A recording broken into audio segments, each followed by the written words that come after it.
Hey guys, it's day 2 of school from home. I hope you guys are all doing well. And if you need anything, make sure that you're contacting Mr. Armour, Miss Clark, or myself in one of our usual forms of communication.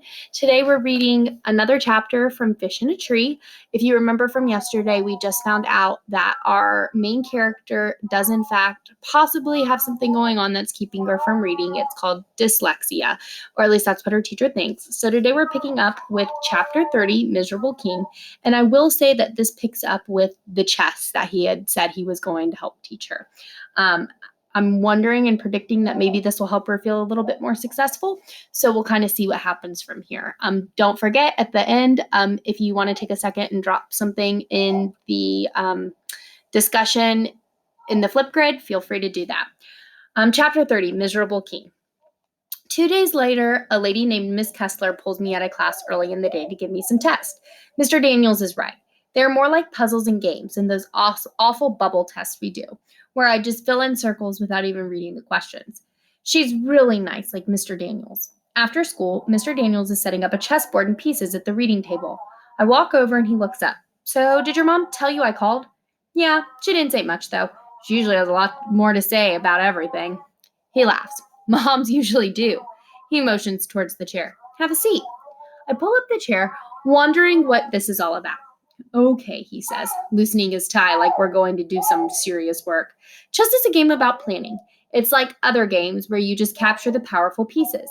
It isn't like other games where you just capture the powerful pieces. He points to the piece with a cross on top. This is the king. The object of the game is to trap your opponent's king, but not actually capture it. When you put your piece in a place where it could take the other king, it's called check. When you give the other king absolutely nowhere to go, it's called checkmate, and that's how you win. Normally I would be nervous and my mind would go blank, but he just has this relaxing way. His voice makes me calm. Maybe because I know he will never say anything mean, call me lazy or dumb, and I know he wouldn't think it either. Got that so far? I nod. So then, are you going to capture my king? I hesitate. Did I mess up already?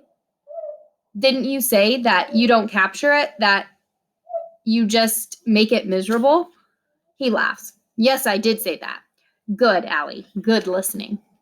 So he goes through the rest of the pieces. The queen is the most powerful and can travel in a straight line in any direction. There are 8 pawns that, when you band them together, they can be strong. Most players take them for granted, though. He tells me that's a mistake. The rooks look like castles and travel in forward, backward, and side-to-side lines across the whole board. The bishops travel diagonally in straight lines, and the knights can jump in an L shape. The king can only move one spot in any direction. It stinks to be the one with the target on your back and be the one who can't go anywhere. He has made up a sheet with pictures of the pieces and arrows to show how they move. He says it is in case I need a reminder. I turn it over, looking him square in the eye, and say, I don't need that. He smiles a little, but never takes his eyes off of me.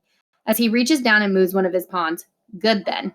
When I start to make some dumb moves, he asks, Are you sure you want to do that? The first game ends fast, but on the second game, I capture his queens, the most powerful piece on the board.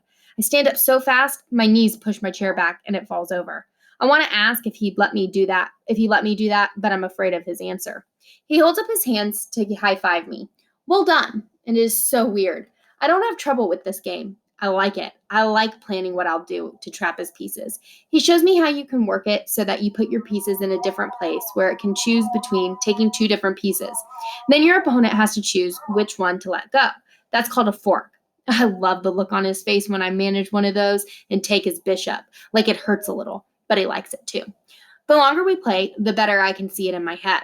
I can see what the board will look like a couple of moves from now. I learn to predict what he might do. I see a mind movie where chess pieces come to life.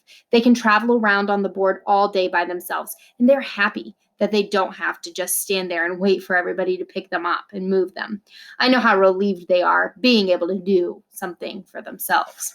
All right, guys, and I may put a video up on YouTube about chess so that you can see what she's talking about. So chapter 31, lots of ways home. So did your mom tell you that we talked? Mr. Daniels asks. Yeah, I take a long breath, noticing that I can feel my own heart beating. I have to talk to you about something. This doesn't sound good. I need your help. You need my help? Yes, I do. You know how Miss Kessler gave you those tests?